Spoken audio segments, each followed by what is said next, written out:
অনেক হাজার বছর আগে দেবতারা তাদের শক্তি হারিয়ে দুর্বল হয়ে পড়েছিল আর অসুররা ধীরে ধীরে বিশ্ব দখলের পথে এগোচ্ছিল।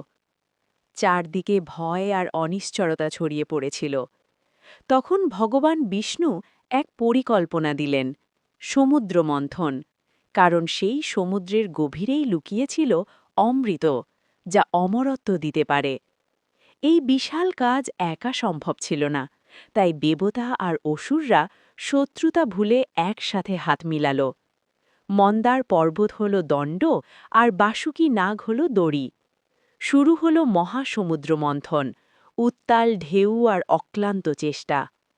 মন্থনের ফলে একে একে বের হতে লাগল ধনরত্ন, দেবী লক্ষ্মী আর আকাশে উদিত হল চাঁদ। কিন্তু হঠাৎই বের হল ভয়ঙ্কর হালাহল বিষ, যা পুরো সৃষ্টিকে ধ্বংস করে দিতে পারত। সেই সময় মহাদেব শিব এগিয়ে এসে সেই বিষ নিজের কণ্ঠে ধারণ করলেন। তার কণ্ঠ নীল হয়ে উঠল, আর তিনি হলেন নীলকণ্ঠ মহাদেব। অবশেষে সমুদ্র থেকে বের হল অমৃত।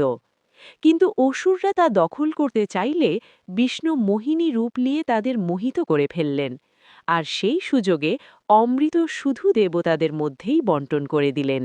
এমন ভিডিও মিস করতে না চাইলে এখনই লাইক, কমেন্ট আর সাবস্ক্রাইব করে আমাদের পাশে থাকো।